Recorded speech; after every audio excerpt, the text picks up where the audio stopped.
A veces, las ideas más locas son las que cambian el mundo. Y esta historia comienza con un joven que tuvo una de esas ideas. Un chico tímido, recién graduado, sin dinero ni contactos. Pero con una visión tan grande que ningún fracaso pudo detenerla. Su nombre era Bill Knight. Y su sueño era crear una marca que inspirara a las personas a correr más rápido, a llegar más lejos, a nunca rendirse. En una época en la que las marcas alemanas dominaban el mercado deportivo, él creyó que podía competir trayendo zapatillas japonesas a Estados Unidos. Todo el mundo pensó que estaba loco. Y quizá lo estaba. Pero fue esa locura, esa obsesión, la que dio origen a una de las marcas más poderosas del planeta, Nike. Esta no es una historia de éxito rápido. Es una historia de deuda, de rechazo, de noches sin dormir y de fe ciega. Una historia sobre cómo un hombre decidió no rendirse, cuando todo parecía perdido. Esta es la historia de Nunca te pares. Capítulo 1. El nacimiento de una idea. Hay momentos en la vida donde una simple chispa se convierte en un fuego que nunca se apaga. En 1962, esa chispa encendió la mente de un joven llamado Bill Knight.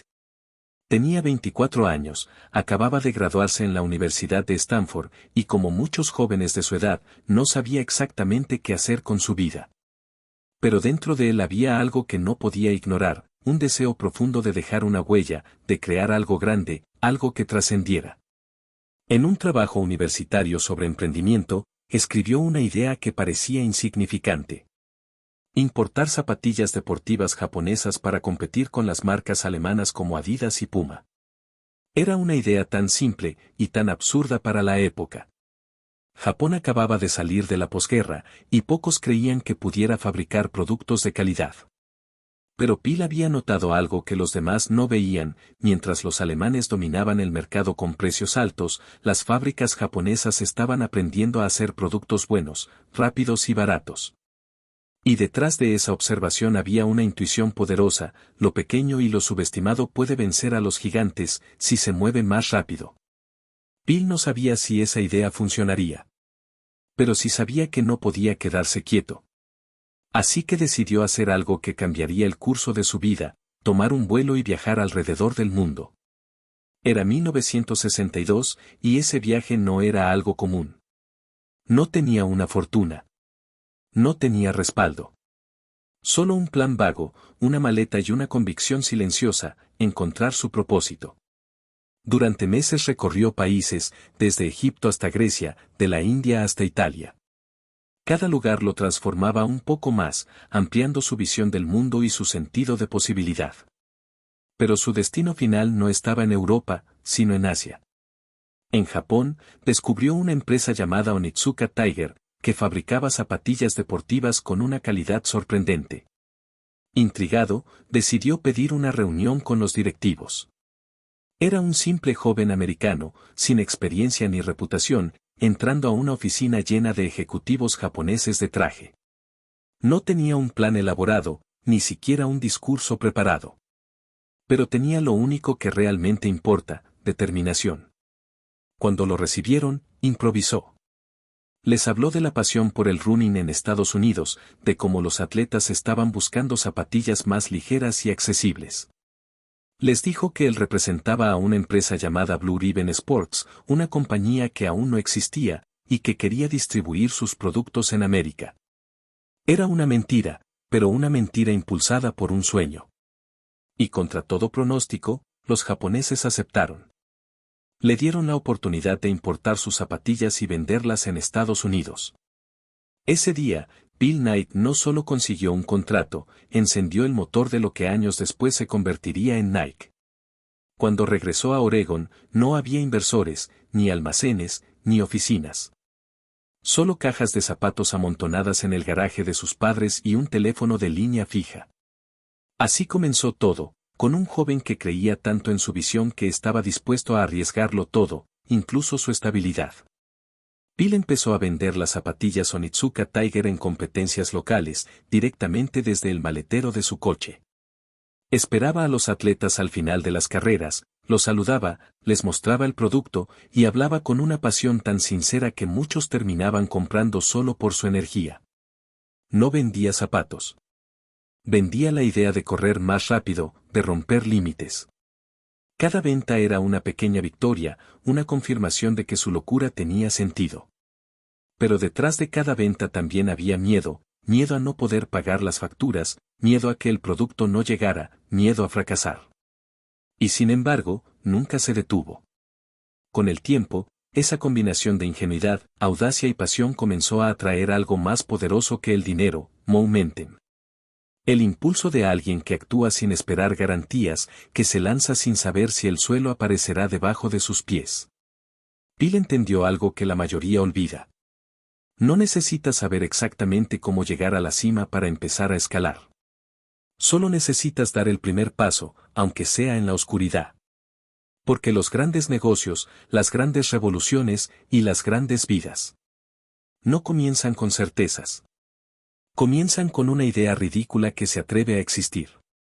Esa fue la semilla de todo lo que vendría después.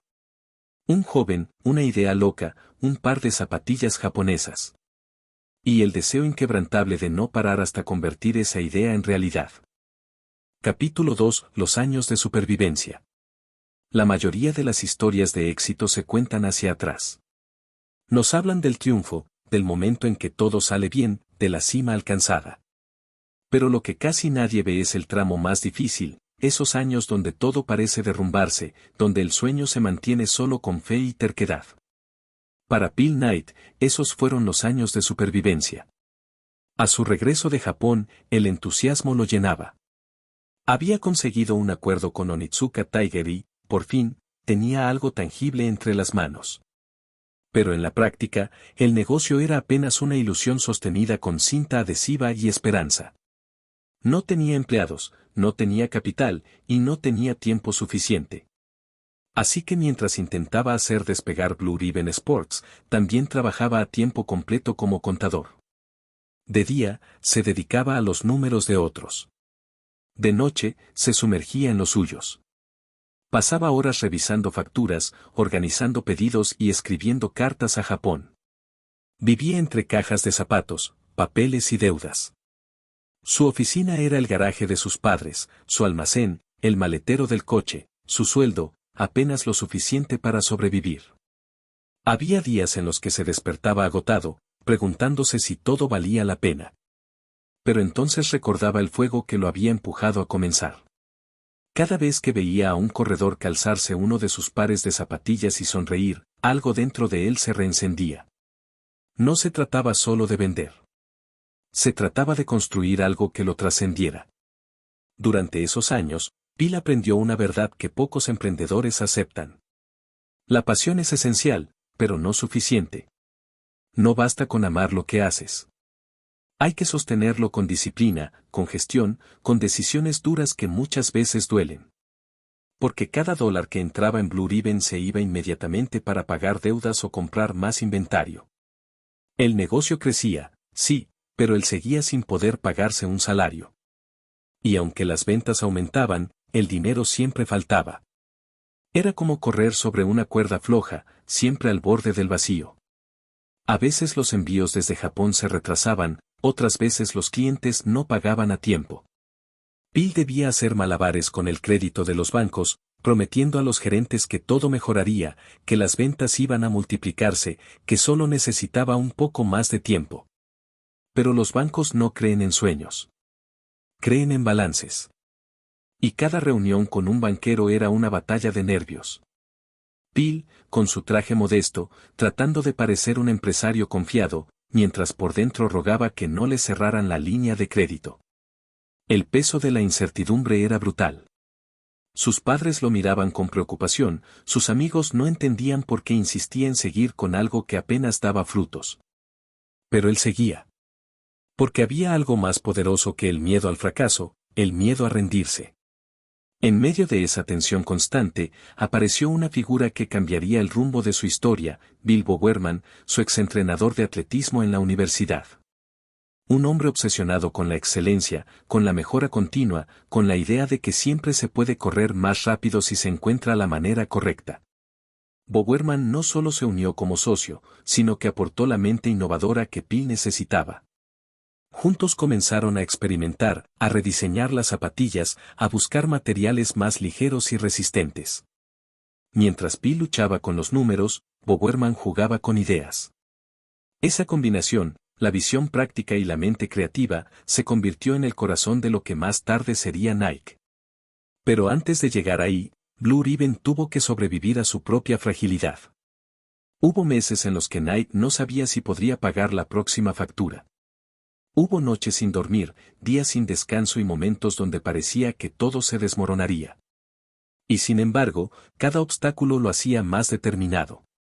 Porque en esa batalla silenciosa, Phil descubrió algo sobre sí mismo. Que su mayor talento no era vender zapatos, sino resistir. Esa resistencia, esa mezcla de orgullo, locura y fe, es lo que diferencia a los que sueñan de los que lo logran. Phil entendió que el éxito no es un evento, sino una acumulación de pequeñas decisiones correctas tomadas en los momentos más oscuros. Durante esos años, mientras otros abandonaban, él seguía. Seguía vendiendo desde el maletero, seguía pidiendo crédito, seguía creyendo en una visión que solo existía en su mente. Y aunque no lo sabía, cada día de sacrificio estaba construyendo algo más grande que un negocio. Estaba construyendo una mentalidad, la del que nunca se detiene. Así pasaron los años 60, uno tras otro, con Blue Ribbon tambaleando entre la esperanza y la bancarrota. Pero de esa fragilidad nació una verdad que marcaría a Phil Knight para siempre.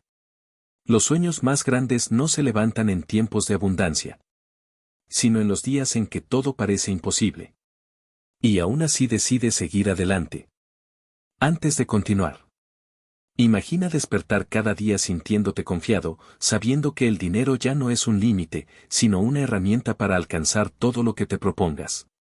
Muchos de nosotros cargamos con ideas que nos frenan sin darnos cuenta, creencias que nos dicen no es posible antes de siquiera intentarlo.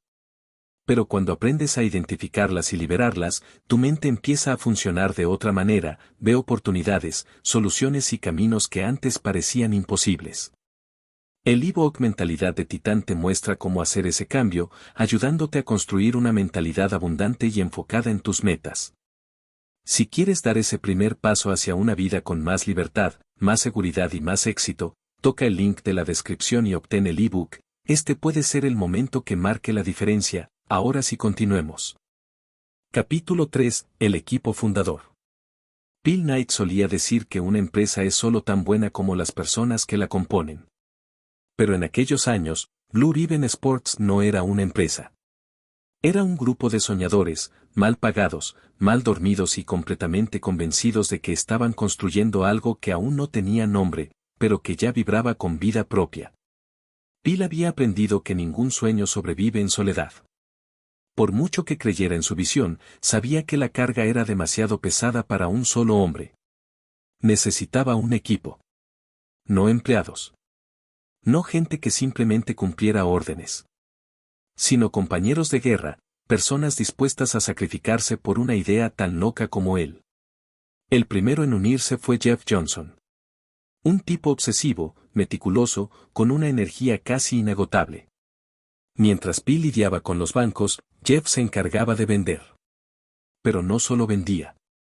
Jeff escribía cartas a los clientes, los escuchaba, los conocía, los convertía en amigos. Llegó a memorizar sus tallas, sus tiempos de carrera, sus marcas personales. Cada zapatilla que vendía era un acto de conexión humana. En una época sin internet, sin redes sociales, sin algoritmos, Jeff construyó una comunidad de corredores fieles, uno a uno. Era el alma de la marca antes de que existiera una marca. Después estaba Bowerman, el genio detrás del diseño. Su taller parecía más un laboratorio que un garaje. Experimentaba con suelas, pegamentos, combinaciones de materiales. Quemaba, cortaba, destruía y volvía a empezar. Su obsesión por crear la zapatilla perfecta lo llevó a probar con moldes de cocina, mezclando caucho y aluminio. De esa locura nació una de las innovaciones más emblemáticas de la historia del calzado deportivo, la sujeción tipo waffle, inspirada en una baflera doméstica. Una simple idea que transformaría la velocidad y la tracción de los atletas. Y en medio de ellos, Bill. El hombre que no inventaba las suelas ni escribía cartas, pero que mantenía la visión unida. El que soportaba las reuniones bancarias más humillantes, el que mentía sobre cifras futuras para conseguir una semana más de crédito, el que daba la cara cuando Onitsuka empezaba a desconfiar. Era el pegamento invisible. El que sostenía el sueño mientras los demás lo alimentaban con su trabajo. A medida que el equipo crecía, también lo hacía la tensión. El dinero seguía siendo escaso. Los pedidos aumentaban, pero los pagos de Japón tardaban en llegar. A veces tenían que esperar semanas para recibir las cajas y cuando finalmente llegaban, se vendían en cuestión de horas. La demanda era real. El problema era la estructura. Blue Ribbon era una empresa que crecía más rápido de lo que podía controlar.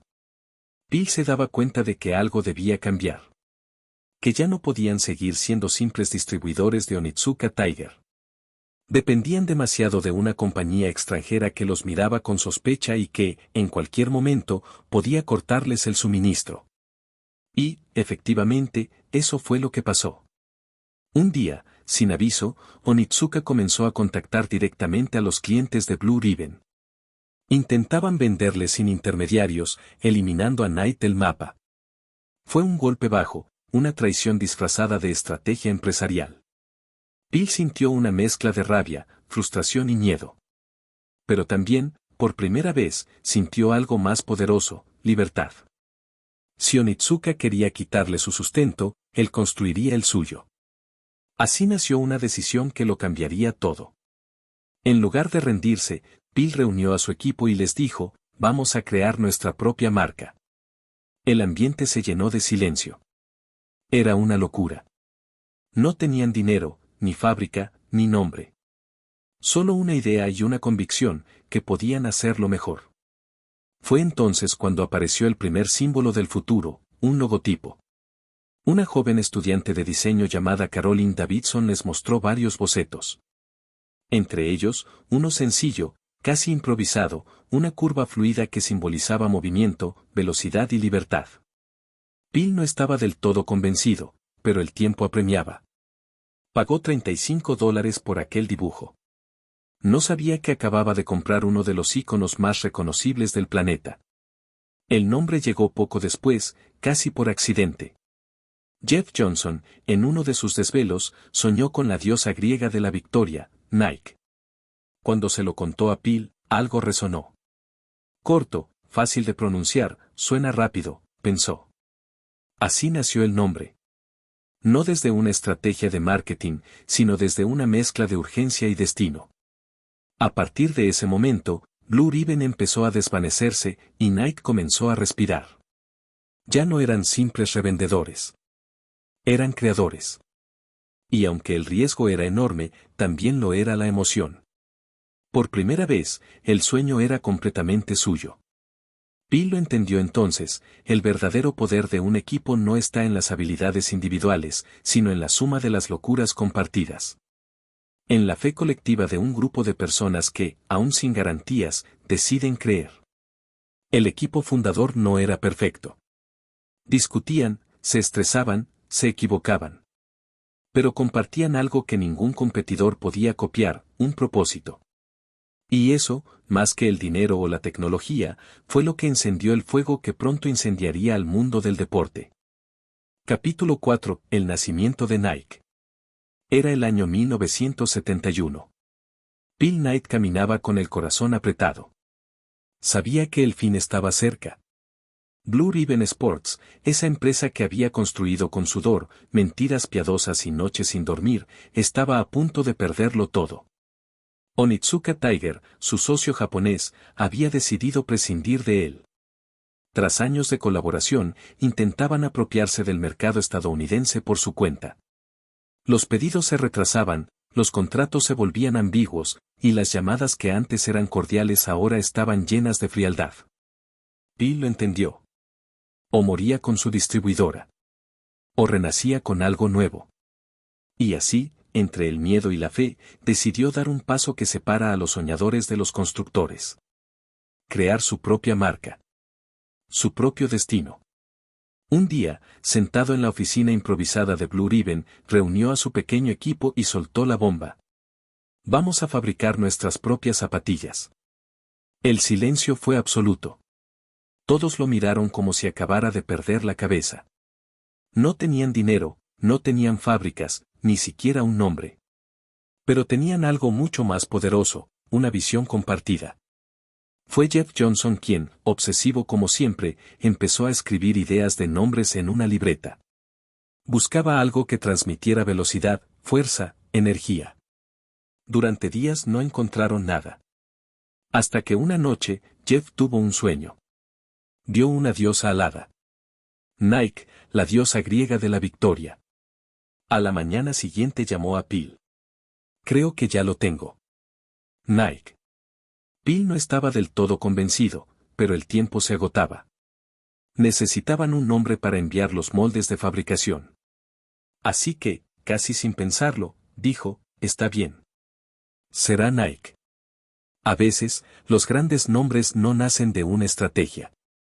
Nacen del instinto. De un impulso. De un sueño. Pero una marca no está completa sin un símbolo. Caroline Davidson, una joven estudiante de diseño gráfico, trabajaba en el mismo campus donde Knight daba clases. Un día, mientras conversaban, ella mencionó que necesitaba dinero. Bill le propuso un trabajo, diseñar un logotipo para su nueva línea de zapatillas. Semanas después, Caroline regresó con varios bocetos. Uno de ellos era una línea curva, fluida, que transmitía movimiento y velocidad. Bill no estaba seguro. No me encanta, pero me gusta que sugiera acción, dijo. Y con eso, pagó $35 por el diseño. No lo sabía, pero acababa de comprar uno de los logotipos más poderosos del planeta. El esboz, el golpe de aire, el movimiento eterno. La primera vez que el mundo vio unas zapatillas Nike fue en los Juegos Olímpicos de Múnich. No había campañas, ni publicidad, ni presupuesto. Solo atletas, esfuerzo y una idea que empezaba a correr sola. Los deportistas que las usaban notaron la diferencia, eran más ligeras, más cómodas, más rápidas. Bowerman, con su baflera doméstica, había creado una suela revolucionaria que cambiaba el rendimiento. Las ventas comenzaron a crecer, primero lentamente, luego de forma explosiva. Pero el éxito no fue inmediato. Los bancos seguían negándole préstamos, los proveedores lo presionaban y Onitsuka lo demandó por romper el contrato. Fue una batalla legal agotadora. Sin embargo, Bill no se detuvo. Mientras otros discutían papeles, él seguía soñando con un mundo en el que cada atleta, profesional o amateur, sintiera el poder de moverse libremente. Nike no nació para vender zapatillas. Nació para desafiar el statu quo. Para demostrar que la pasión y la fe podían vencer al dinero y la experiencia. Bill entendió que lo que hacía diferente a su marca no eran los materiales ni los anuncios, sino el espíritu que había detrás. Nike representaba el movimiento. El fuego interior. Él sí puedo cuando todo el mundo dice que no. Esa filosofía no estaba en los productos, sino en las personas que los creaban. Los empleados trabajaban hasta tarde, se reían, discutían, improvisaban. No había manuales, ni estructuras, ni trajes. Solo propósito. Y ese propósito se volvió contagioso. Poco a poco, los atletas empezaron a notarlo. Nike no se presentaba como una marca. Era un compañero de lucha. Un símbolo de rebeldía silenciosa, de esfuerzo, de fe. Y así, casi sin darse cuenta, el sueño de un joven contador sin dinero comenzó a volverse una revolución global. Cuando Bill Knight miraba las primeras cajas con el logo de Nike, sentía algo difícil de explicar. No era orgullo, ni alivio, ni siquiera esperanza. Era gratitud. Gratitud por no haberse rendido cuando todo se desmoronaba. Por haber seguido adelante cuando lo más lógico era parar. El nombre Nike no solo significaba victoria. Era una promesa. La victoria pertenece a los que nunca se detienen. Capítulo 5. El nacimiento de la marca. El sueño ya tenía nombre. Nike había nacido. Pero, como todo lo que realmente importa en la vida, nacer no era lo mismo que vivir. Bill Knight sabía que el simple hecho de tener un logo y una línea de zapatillas no garantizaba el éxito. El verdadero reto apenas comenzaba, lograr que la gente creyera en algo que todavía no existía. Las primeras zapatillas Nike se vendían casi en silencio. No había vallas, ni comerciales, ni revistas deportivas hablando de ellas. Solo existían las historias de los atletas que se atrevían a probarlas y volvían diciendo, esto se siente diferente. Esa frase, se siente diferente, fue el primer anuncio no planeado de la marca. Los corredores las buscaban por recomendación, no por publicidad. Y así, poco a poco, Nike empezó a crecer desde el terreno más poderoso que existe, la autenticidad. Mientras tanto, Bill y su equipo vivían al límite. Las cuentas bancarias estaban vacías. Cada dólar que entraba salía de inmediato para pagar pedidos, sueldos y materiales. Bill dormía poco y comía rápido, vivía entre oficinas improvisadas y viajes interminables a fábricas, intentando mantener vivo el flujo de producción. Cada mes era una apuesta. ¿Podremos sobrevivir 30 días más? Y aún así, nadie quería rendirse.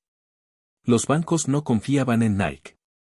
La consideraban una empresa inestable, un proyecto sin futuro. Los ejecutivos le decían a Bill: deberías vender la compañía antes de hundirte con ella. Pero él no escuchó. No podía hacerlo. Porque, en el fondo, Nike no era solo una empresa. Era su misión. Era la materialización de esa idea que lo había acompañado desde que era un joven recién graduado con un sueño loco. Así que, una y otra vez, mintió un poco más a los bancos, arriesgó un poco más su crédito y apostó un poco más por su visión. Al final del día, no había garantía de éxito. Solo fe. Y un lema que ya empezaba a formarse en su cabeza, aunque aún no lo había dicho en voz alta. Just do it. Solo hazlo. Mientras Nike luchaba por sobrevivir financieramente, Bowerman seguía obsesionado con mejorar el producto. Experimentaba con gomas, moldes, patrones y materiales nuevos. Un día, mientras su esposa preparaba gofres en casa, Bowerman tuvo una idea. Miró la plancha caliente y pensó, ¿y si pudiera crear una suela así? Vertió caucho en la baflera. El resultado fue un desastre pegajoso, pero también el nacimiento de una de las innovaciones más legendarias de Nike, la suela tipo waffle. Ligera, flexible y con agarre superior. A partir de ahí, cada modelo nuevo no era solo un zapato, era una historia de mejora, una declaración de independencia frente a los gigantes que dominaban la industria. Nike no competía con Adidas o Puma. Competía con la idea de rendirse. En 1972, Nike dio su primer gran salto de fe al presentarse en los Juegos Olímpicos de Múnich.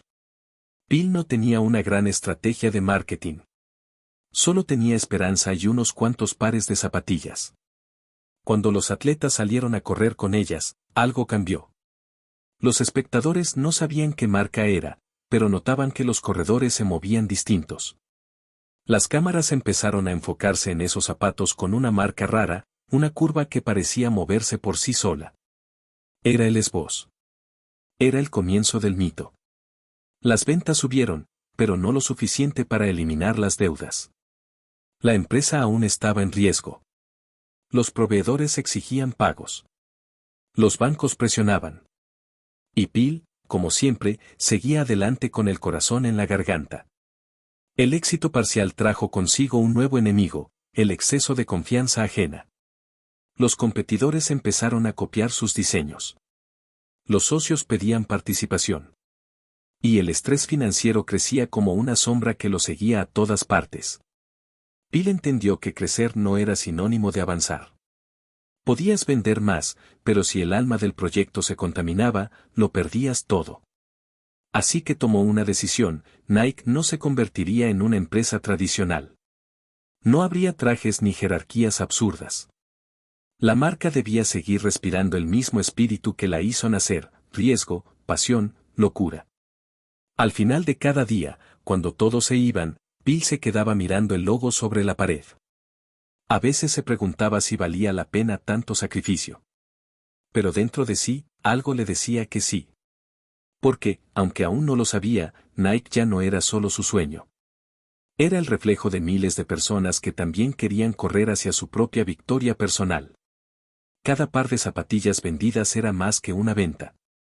Era una historia. Una promesa. Un símbolo de que lo imposible solo existe hasta que alguien lo intenta. El nacimiento de la marca no fue un evento. Fue una secuencia interminable de fracasos, ajustes, esperanza y terquedad.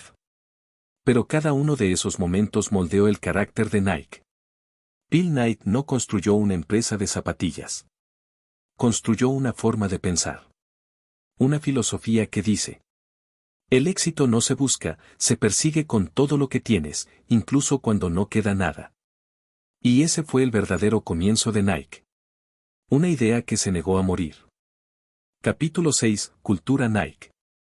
Si el nacimiento de Nike fue el milagro de una idea que no quería morir, su verdadero poder vino de las personas que la hicieron respirar. Phil Knight entendió algo que pocos empresarios comprenden: el talento por sí solo no construye imperios, la cultura sí. Phil no buscaba empleados seguros ni predecibles. Buscaba personas que compartieran su pasión, que vivieran el deporte y la innovación con la misma intensidad que él. Gente rara. Gente que no encajaba en corporaciones tradicionales. Gente que, al ser libre, podía pensar diferente, arriesgar y crear sin miedo. Para Knight, cada contratación era un acto de fe. No importaba si alguien tenía un currículum perfecto, lo que importaba era si podía amar la misión de Nike tanto como él. Desde el principio, Phil estableció una regla no escrita: trabajar en Nike no era un empleo, era una misión. Cada reunión, cada conversación, cada decisión debía servir a la visión de la empresa, mejorar el rendimiento humano y desafiar lo imposible. Se deshicieron de la jerarquía tradicional. No había oficinas cerradas ni trajes obligatorios. Lo que importaba era la colaboración, el espíritu de equipo y la capacidad de crear impacto real. En este entorno, los empleados no seguían órdenes, se movían por iniciativa propia, guiados por el propósito. La cultura Nike no temía al fracaso, lo celebraba como parte del aprendizaje. Cada error era una oportunidad para innovar, mejorar y redefinir el estándar. Los competidores podían tener presupuestos, publicidad y fábricas enormes. Nike tenía algo que no se podía comprar: un equipo obsesionado con la mejora constante y con el amor por lo que hacía. Esto convirtió a la empresa en un laboratorio de creatividad, donde cada idea podía ser probada y cada innovación tenía espacio para crecer. Phil entendió que los lazos personales fortalecen cualquier organización. Se cultivó un sentido de pertenencia donde cada miembro sentía que sus esfuerzos importaban y que su contribución hacía historia. No se trataba solo de vender zapatillas. Se trataba de crear algo que trascendiera, un legado compartido. Cada victoria de un empleado, cada pequeño logro, se sentía como un triunfo colectivo. Mientras las grandes compañías copiaban productos o campañas, Nike crecía silenciosamente gracias a su espíritu único. Los empleados, apasionados y libres, trabajaban no por dinero, sino porque creían en la misión. Cada innovación, desde la suela waffle hasta el esboz, fue posible porque la cultura lo permitió. Sin esa cultura, los productos habrían sido solo zapatos. Con ella, se convirtieron en símbolos. El secreto de Nike no estaba en la publicidad ni en la tecnología, sino en la gente y la cultura que Nike cultivó. La empresa se convirtió en un organismo vivo, capaz de adaptarse, innovar y superar obstáculos que habrían destruido compañías tradicionales. Phil demostró que una cultura fuerte puede sostener cualquier visión, resistir cualquier crisis y amplificar cualquier talento. Y lo más importante, cuando las personas trabajan por una causa que aman, se convierten en mucho más que empleados, se convierten en creadores de un legado. Capítulo 7. Crisis y expansión. Nike ya no era solo una pequeña empresa de zapatillas, se había convertido en un competidor serio en la industria deportiva. Sin embargo, el crecimiento exponencial trajo consigo nuevos desafíos que pusieron a prueba a Phil Knight y a todo su equipo. Con el éxito llegaron las deudas y las obligaciones. Nike necesitaba capital para expandirse, pero los bancos y los inversionistas eran cautelosos. Cada decisión financiera se convirtió en un delicado equilibrio entre riesgo y supervivencia. Knight aprendió que crecer rápido sin perder el control era un arte que requería disciplina, estrategia y paciencia. Cualquier error podría significar no solo la pérdida de dinero, sino también la muerte del sueño que él y su equipo habían construido. Durante estos años, Nike enfrentó investigaciones gubernamentales relacionadas con impuestos y comercio. La presión externa generaba incertidumbre y riesgo constante. Pero Knight no permitió que estas amenazas lo paralizaran, entendió que la resiliencia frente a la adversidad es lo que diferencia a los visionarios de los seguidores. Cada obstáculo legal y cada investigación fue un recordatorio de que construir algo grande no es un camino limpio ni fácil. La verdadera prueba era mantener la visión viva mientras se navegaba entre la burocracia y la presión social. A pesar de los problemas financieros y legales, Nike continuó innovando y expandiéndose internacionalmente. Knight confió en su equipo y en la cultura que habían construido. Sabía que la pasión, la creatividad y la disciplina compartida podían superar cualquier crisis. El enfoque estaba en el largo plazo, no en la gratificación inmediata. Cada paso se daba con la convicción de que el riesgo valía la pena para materializar un sueño mucho más grande que él mismo. Finalmente, en 1980, Nike salió a bolsa. Esta etapa marcó la independencia financiera de Phil Knight y el reconocimiento formal del éxito de la empresa. Sin embargo, para Knight, el valor no estaba solo en el dinero, era la confirmación de que la fe, la perseverancia y el compromiso con una visión podían transformar la vida de muchas personas. Nike dejó de ser solo una marca para convertirse en un símbolo de innovación, cultura y resiliencia. La empresa demostraba que cada crisis, cada desafío, podía convertirse en un trampolín hacia algo mayor si se enfrentaba con propósito y convicción. El camino hacia el éxito nunca es lineal. Phil Knight enseñó que la verdadera expansión no es solo territorial o financiera, sino cultural, estratégica y humana. Cada crisis enfrentada, cada deuda superada y cada investigación sobrevivida consolidaron una empresa que no solo vendía zapatos, sino que inspiraba a millones. La lección clave, el compromiso con tu visión y la capacidad de resistir frente a la adversidad son más poderosos que cualquier talento o recurso financiero. Capítulo 8. Reflexiones finales. Al mirar hacia atrás, Phil Knight no ve su éxito como fruto de genialidad repentina o suerte extraordinaria. Ve una vida de resistencia, fe y compromiso con una causa que lo apasionaba profundamente. Cada paso, cada obstáculo, cada momento de incertidumbre formó parte de un proceso que lo llevó a construir Nike. Knight enfatiza que lo fundamental no es tener un plan perfecto desde el inicio, sino atreverse a perseguir una idea que te obsesione. El primer paso hacia la grandeza es moverse, incluso si el camino parece incierto o ilógico para los demás. El movimiento, la acción constante y la perseverancia son los ingredientes que transforman una visión en realidad. La historia de Nike demuestra que los desafíos no deben ser vistos como fracasos, sino como impulsores del crecimiento.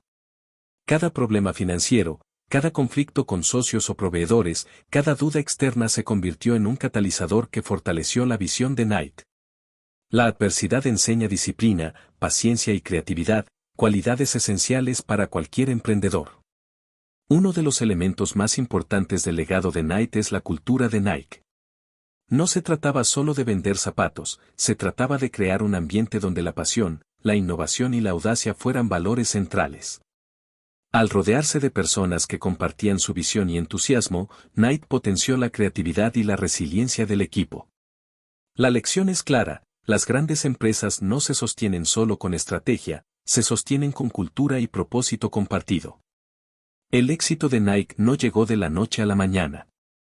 Fueron años de inversión constante, decisiones arriesgadas y fe en algo que aún no existía por completo. Knight demuestra que la paciencia y la fe en tu visión son tan cruciales como la habilidad o el capital. Perseguir sentido y propósito, más que dinero, es lo que sostiene la motivación durante los momentos más difíciles. Al final, Nunca te pares no es solo un relato empresarial, sino un manual de vida para quienes quieren transformar sus ideas en realidad. Algunas lecciones clave incluyen: comenzar pequeño, pero pensar siempre en grande. Confiar en tu visión, incluso cuando nadie más lo haga. Rodéate de personas apasionadas que complementen tu energía y creatividad. Convertir los problemas en impulso y aprendizaje. Priorizar sentido y propósito sobre dinero y reconocimiento. Perseverar más allá del talento, la suerte o la comodidad. Bill Knight enseña que perseguir un sueño no es un camino limpio ni seguro, pero sí uno pleno de significado. Cada decisión, cada riesgo, cada momento de duda es parte de un proceso que puede llevarte mucho más lejos de lo que imaginabas. El mensaje central del libro: si tienes una idea que te apasiona, persíguela con todo tu ser. No temas fallar, no te rindas, nunca te pares. Si te ha gustado este resumen, no olvides suscribirte al canal y dejar tu me gusta. Si tienes alguna recomendación de algún libro que te encantaría ver resumido en el canal, estaré contento de leerte en la caja de comentarios. Recuerda también que si quieres cambiar tu relación con el dinero eliminando esas creencias limitantes con las que creciste y que no te permiten tener éxito financiero, échale un ojo al ebook Mentalidad de Titán que podrás obtener tocando el link de la descripción. Nos vemos en un próximo video.